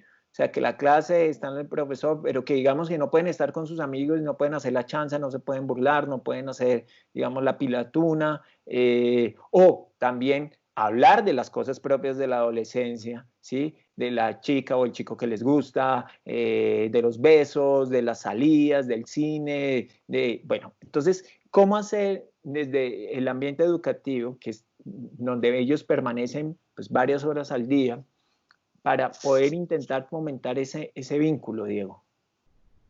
Pues mira, desde la institución se ha intentado, porque ya se ha analizado, ¿cierto? Que no todo puede ser academia, porque pues, esa es como la razón de ser de una institución educativa, pero que hay un montón de elementos adicionales que también están ahí latentes y que tienen que ver con la interacción y con la formación de los sujetos, aparte de un conocimiento específico. Entonces, mira, en el colegio se han hecho varias actividades, un par de jornadas lúdicas, así como cuando se hacía en el acto cívico. Entonces, en el colegio no se cambió. Si hay actos cívicos, se hacen, las reflexiones se hacen en el horario específico, entonces cada docente en su hora lo hace. Por ejemplo, la semana pasada hubo se hizo el viernes pasado, creo, no recuerdo la fecha exacta, entonces se conectaron Facebook Live. Y entonces se hizo por partes, ¿cierto? Entonces las niñas entre ellas, desde la distancia, generaron los videos. Entonces algunas hicieron un montaje escénico y se hacían las grabaciones cada una, ellas se llamaban, obviamente. O sea, estuvieron conectadas desde la distancia, pero fue lo más parecido a cuando se está en la presencialidad. Entonces se formó, no sé, una especie de obra de teatro, otras cantaron, nos hicieron unos videos y se montó, lo unieron y luego por varias plataformas, por Facebook, por Zoom, se fue montando. Entonces todo el colegio estaba conectado, viendo lo que estábamos, el trabajo de ellas. Luego se proyectó un video donde todas, pues, obviamente lo estaban viendo, escribían sus comentarios, etc. Se está intentando de alguna manera, pues como que esos espacios no se pierdan, así sea a la distancia. Y también sirve pues como para distensionar tanta presión que hay, ¿cierto? De alguna manera en lo académico. Ya se han hecho 2 veces, entonces se intenta continuar todavía con que esos espacios lúdicos no se pierdan, así sea en la virtualidad. Clases, entonces hubo clases de yoga, en otro hubo desde un gimnasio un profesor de baile enseñándoles a bailar, en las clases de yoga hacer unos movimientos y pues uno a lo lejos intentándolo hacer en su casa con un tapete, dando vueltas canelas, cayéndose contra el piso, pues te divertir. Básicamente te saca de alguna manera de esa rutina y ellas las acerca, porque entonces ya ellas se tienen que llamar, pues intentan como se intenta de alguna manera imitar algunos espacios que sean de la presencialidad. Adicional, pues yo sé, por ejemplo, en mis grupos, ellos mantienen contacto, tienen sus grupos de WhatsApp aparte. A mí me ha sucedido algo muy chistoso porque tienen tantos grupos donde siguen hablando, contándose sus chismes, sus cosas, que se confunden. Yo hago la evaluación, de hecho, la evaluación yo la hago por una plataforma X, ¿cierto? Y entonces yo les monto el link y les doy el código antes de hacer la evaluación y ahí es un elemento que pues creo que no tocamos ahorita, que es lo de la evaluación, donde ahí se está apuntando o entra a estar latente la autonomía y la ética, porque básicamente todos sabemos que las evaluaciones virtuales no se puede tener certeza quién es realmente el que lo está resolviendo, ¿cierto? En este caso, a mí me sucedió, yo coloqué, niñas, buenos días en el grupo, les asigné pues el código cuando una respondió, venga y ya montaron tal ejercicio en el grupo. Cuando yo leí, ahí mismo lo borró. Pues a mí me dio risa, a mí me todas, ¿qué? A mí me dio risa y yo les mandé a hacer unos stickers y yo, ¿qué pilla a X, a la niña? Y todas muertas de la risa, la otra rojita y yo, con que sí, ya la vi que tienen en el otro grupo. Pues ellas de alguna manera también se ayudan en frente a esas cosas, pero entonces siempre hay una conectividad latente entre ellas. Claro, obviamente no va a sustituir el contacto físico, pero sí se mantienen conexiones entre ellas paralelas a lo académico. Y la institución intenta eso, que las jornadas lúdicas se mantengan en el tiempo también, como para que esa otra forma de compartir no se pierda, aparte de las letras y los números. Ok, Diego, muchas gracias. John, yo tengo una pregunta que más que una pregunta es como que la pudiésemos reflexionar todos aquí, todos los presentes, porque me pareció que fue algo muy interesante que planteó en la intervención John Robert, y es la violencia en aulas virtuales. ¿Sí? Yo lo copié así, y es, digamos, la virtualidad y todo esto, esta experiencia que que se está teniendo en la parte de educación y de pedagogía es adentrarse en el ambiente interno, en el ambiente familiar de cada sujeto. Y uno de los aspectos que tocaba John era de la violencia, ¿sí? Como seguramente aparecen otros aspectos también difíciles, complejos, dentro de esas dinámicas internas de las familias y de nuestra realidad, ¿sí? Y yo creo que aquí hay algo que como el mismo John lo planteaba, no es una cuestión solamente, digamos, de economía o estrato social, sino que eso se ve en todas las familias, en todos los hogares de Colombia, no importa si son de una región determinada del país, es algo que está presente. Entonces, la reflexión, John, es ¿qué podemos hacer o qué pueden hacer los docentes frente a estas situaciones? Porque hay aspectos que el docente tiene que cumplir en su rol, que es su profesión, su labor, pero hay otros aspectos que también lo tocan y que son de las realidades y de la intimidad de los hogares. Entonces, ¿qué se puede hacer? ¿Hasta dónde puede llegar también un docente en esta situación? Bueno, yo agradezco enormemente tu pregunta, porque precisamente ahora que tuve que hacer cambio de escenario porque se me fue la señal,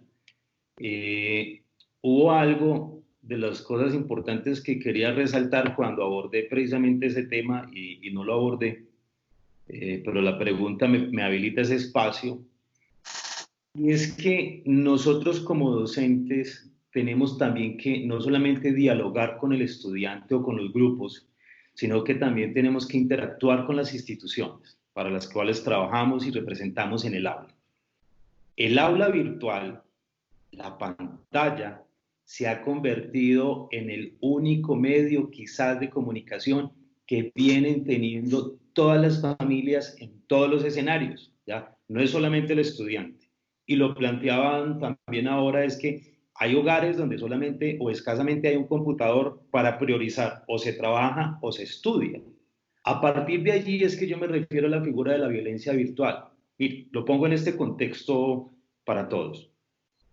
Una autoridad, en este caso hablemos de la fiscalía, hablemos de la policía, para poder ingresar a la intimidad del hogar de las personas, necesita o requiere necesariamente de una orden legítima expedida por una autoridad judicial competente, ¿ya?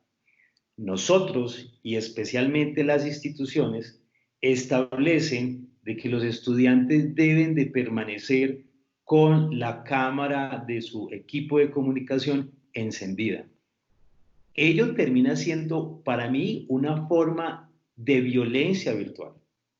¿Por qué? Le voy a poner un caso muy concreto por el cual agradezco enormemente la pregunta.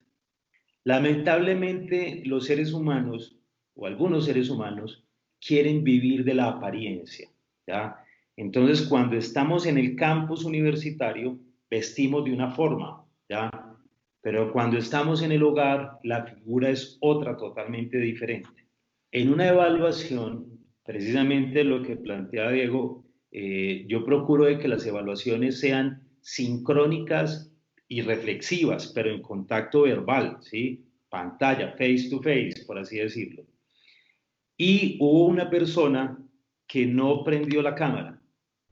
Y a mí me llamaba la atención, y como era en pares, entonces otro estudiante me decía, profesor, lo que pasa es que yo no le voy a contestar a una persona que no prende la cámara, yo necesito ver al otro para poder saber con quién estoy dialogando.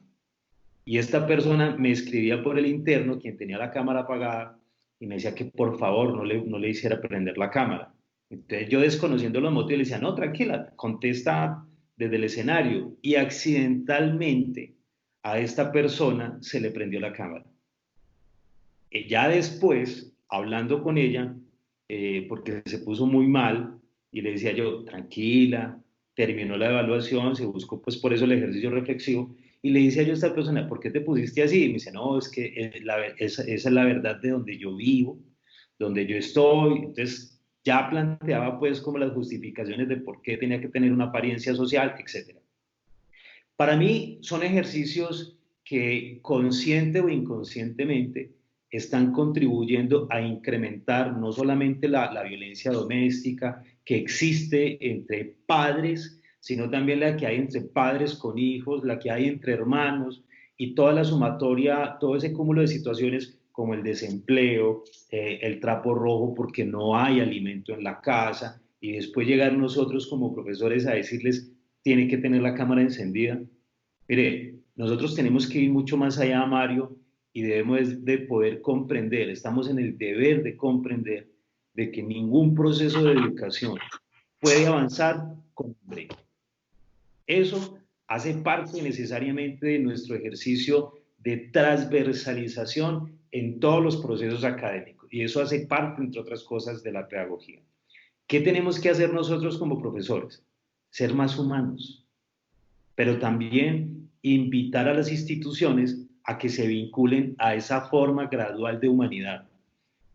Creería yo que obligar a un estudiante a que mantenga su cámara prendida es una forma violatoria de su derecho a la intimidad. Sí, John, muchas gracias. Y tú tocas un tema que es importante y es la intimidad, ¿no? En todo caso, ustedes como docentes están permanentemente en contacto, por lo menos ahorita en la actualidad, con la intimidad. Pero más allá de lo virtual o de este momento de pandemia, también han estado en la intimidad de las familias, porque si hay alguien que conoce, digamos, el entorno del estudiante, además de la propia familia, son sus docentes, ¿sí? Y es un poco el compromiso que, también y la labor diaria del docente. Desde el más pequeño, seguramente Luisa, cuando el niño le cuenta cosas de lo que ocurre con sus papás, con sus hermanos, lo mismo pasa con las jóvenes que interactúan con Diego en el colegio, que también muchas veces se encuentran en los profesores como un terapeuta que presta la atención, presta la escucha para ser atendidos y seguramente lo que también le ocurre a John con sus estudiantes. Bueno, señores, yo tengo más preguntas, pero hay varias cosas. El tiempo, pues ya ha pasado, ya llevamos bastante tiempo, se nos pasó muy rápido y pues tampoco puedo, digamos, abusar de la generosidad de ustedes, pero quisiera escucharlos a ver si ustedes tienen alguna pregunta, quieren hacerse alguna pregunta entre ustedes de las experiencias. Realmente ha sido muy rico contar con este testimonio y con estas experiencias de cada uno de ustedes. Entonces, no sé si quisieran como hacer alguna pregunta o algún comentario final. A mí sí me gustaría hacerle una pregunta a Diego. Sí, claro, dale.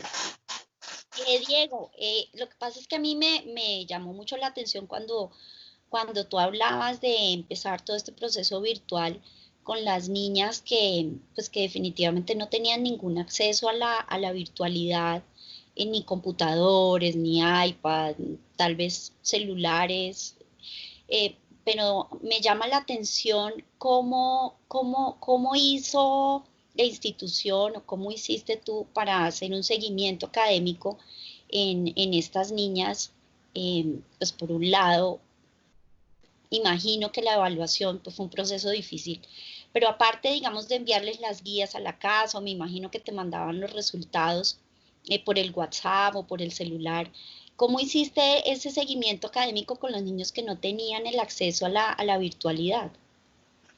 Bueno, a ver, la verdad es que nosotros en esa virtualidad no podemos garantizar un 100% de los resultados aparentes que tenemos, ¿cierto? Frente a las evaluaciones, porque no estamos presentes con ellos, ¿cierto? Siempre va a haber un margen, lo que decía ahorita, aquí entra a jugar mucho la autonomía y la ética de cada sujeto, ¿cierto? De cómo enfrenta, pues, como ese tipo de situaciones. Pero entonces, a ver, qué se ha hecho?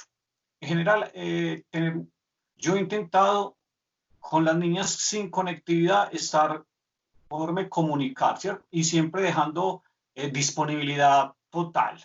Pues yo he insistido, yo he cogido con cada grupo de WhatsApp y insistiéndole siempre. Con algunas que no tenían conectividad, pues se hizo al principio lo que te decía, la guía explicadita, se les manda, ya las devuelve. Pero entonces con algunas que ya se podían, al menos con esas de conectividad, algunas ya adquirieron comunicación por medio de WhatsApp.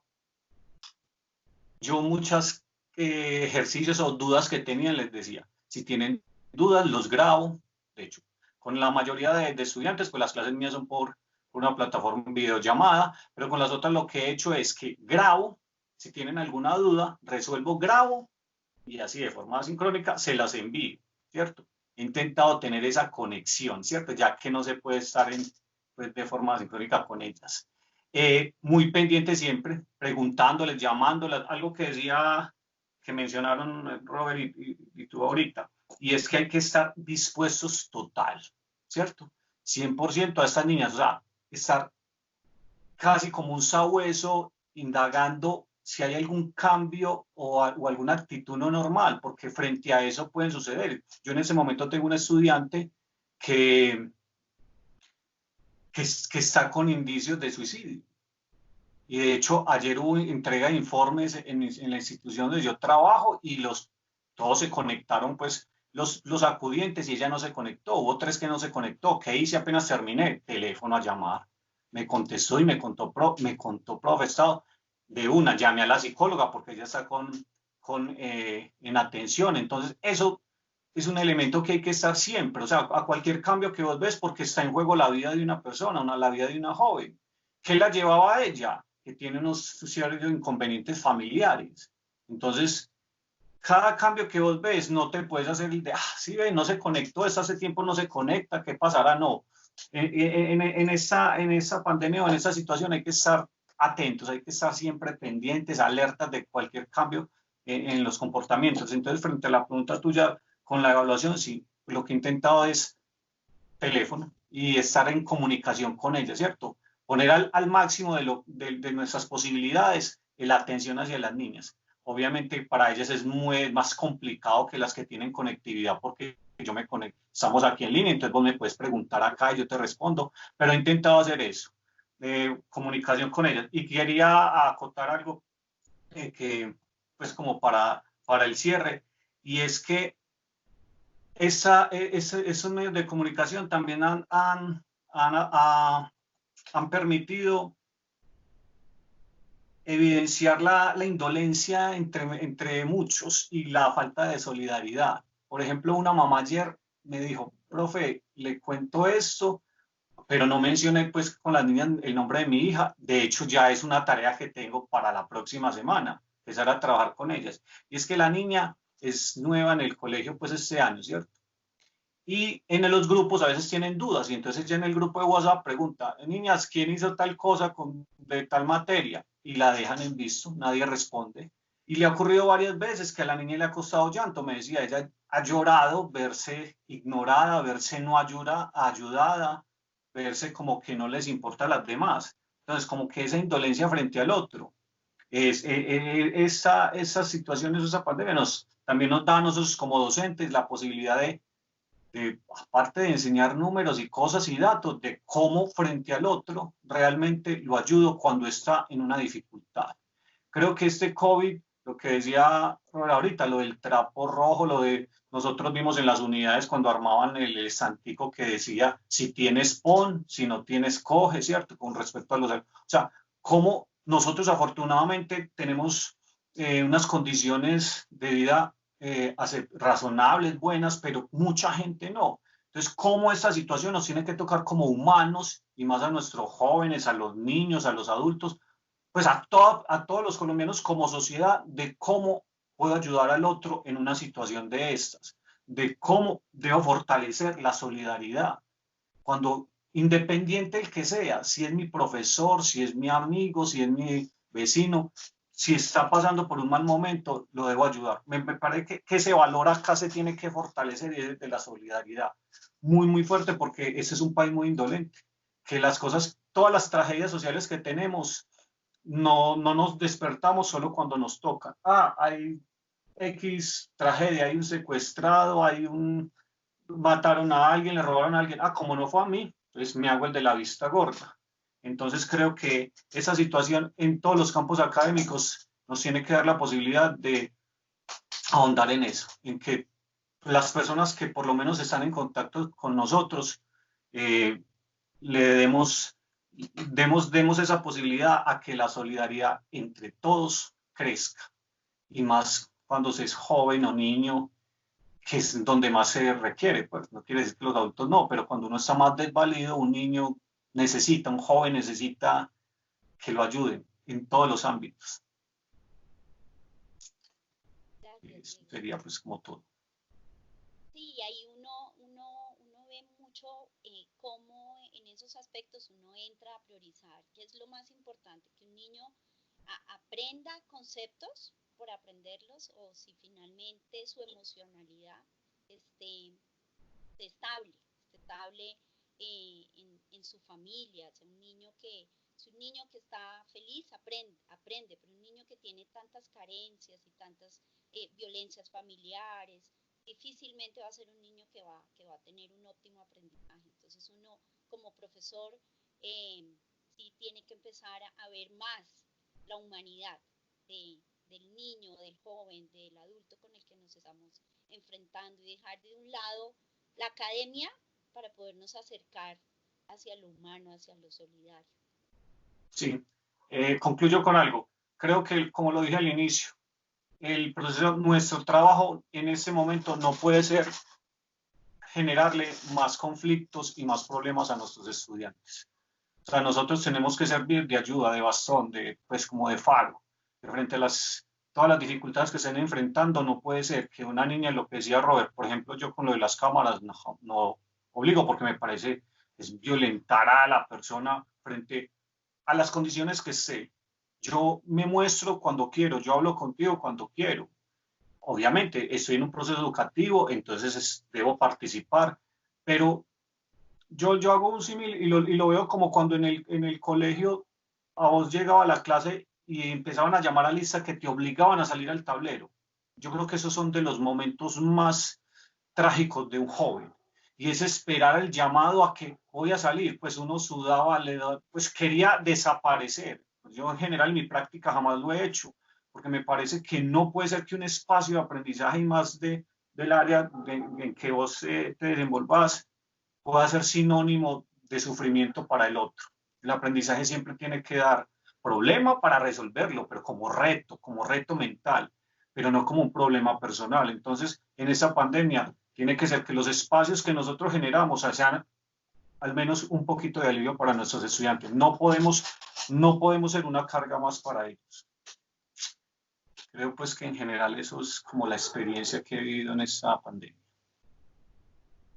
Ok, Diego. Sí, y esto último que señala Diego y que pues lo han tocado también Luisa y John, es que finalmente el lugar de la academia y representado por el vínculo que tiene el estudiante con su docente, tiene que ser un vínculo que sea no solamente de aprendizaje, sino que también sea de comprensión. Y en este momento, que es tan difícil para nosotros como sociedad, de contención, ¿no? Yo creo que una de las labores más bonitas de los docentes, y yo lo veo, digamos, a diario en mi experiencia clínica con mis pacientes niños y con mis pacientes adolescentes, es ver cómo muchas veces ya en el contacto con los docentes para revisar los procesos de los niños y los jóvenes, cómo los docentes se convierten también en un contenedor, ¿no?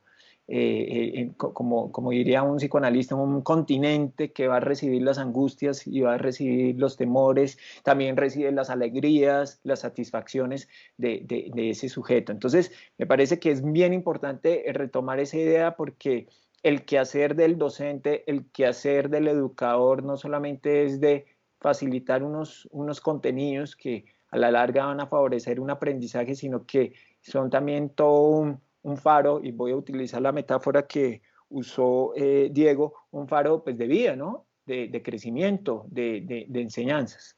No sé si quieran comentar algo más. Y si no tienen nada más que decir, pues quisiera ya despedirlos. A Luisa, a Diego y a John Robert, de verdad agradecerles. Este espacio salió muy interesante, muy bonito. Digamos que yo me quedé con muchísimas preguntas, pero pues, si vemos el tiempo, ya llevamos bastante y la verdad es que es un tema que da para mucho. ¿Sí? La educación, yo repito, es uno de los temas pilares. Creo que ahorita en esta época de pandemia le estamos dando realmente la importancia y eso uno lo ve y ustedes lo ven en su experiencia, como los papás también ven, encuentran en ustedes y empiezan a valorar ese rol que ustedes están haciendo, porque realmente en la educación es algo fundamental en nuestros procesos como seres humanos y en nuestro proceso de crecimiento. Entonces, para Luisa, para Diego y John, la gratitud por habernos acompañado en este espacio de hoy, muy interesante. Sé que todos los que van a ver este episodio de Diálogos van a disfrutar mucho, seguramente van a tener también muchos comentarios y bueno, les agradezco mucho a los tres por habernos acompañado hoy. No, Mario, a vos, gracias por la invitación. A Luisa y a John, un placer haberlos visto y haberlos escuchado, y es muy enriquecedor vos ver las experiencias de los otros en otros escenarios, porque casi que siempre intuimos que es que el universo es en el que yo giro, y hay muchos universos diferentes en el mismo campo. Mira, campo educativo, desde los bebés hasta los adultos mayores. Fue muy enriquecedor y muy agradable haberlos visto y haberlos escuchado. Que tengan un feliz día y la invitación a todos a cuidarnos. Sí, Mario, gracias por esta invitación. Fue muy gratificante y fue un nuevo aprendizaje de ver diferentes puntos de vista, el poder ponernos en los zapatos del otro, y bueno, y el poder ver la educación desde otros ámbitos es muy valioso. Gracias a Diego, a John por sus aportes, por sus experiencias, y a ti, Mario, por la invitación. Bueno, Mario, es que te puedo decir nada, muchas gracias por la invitación, y es muy bonito que estos ejercicios reflexivos se puedan compartir y que ojalá no solamente sean vistos con quienes trabajas, con quienes te sigan en redes, sino que también puedan ser vistos incluso por mismas instituciones y por los mismos estudiantes, porque acá estamos hablando es en pro de ellos y para ellos, que terminamos es construyendo, como ya lo he manifestado, tejido social. Muchas gracias por la invitación, un ejercicio muy bonito, un ejercicio muy interesante, transversal en todos los ejes temáticos de educación y bueno, en buena hora. Muchas gracias para todos, a Diego, a Luisa y a ti. Un abrazo muy especial. Bueno, muchísimas gracias a todos. Espero que disfruten mucho de este episodio de Diálogos y nos volveremos a ver muy pronto. Que estén muy bien. Chao. Luego.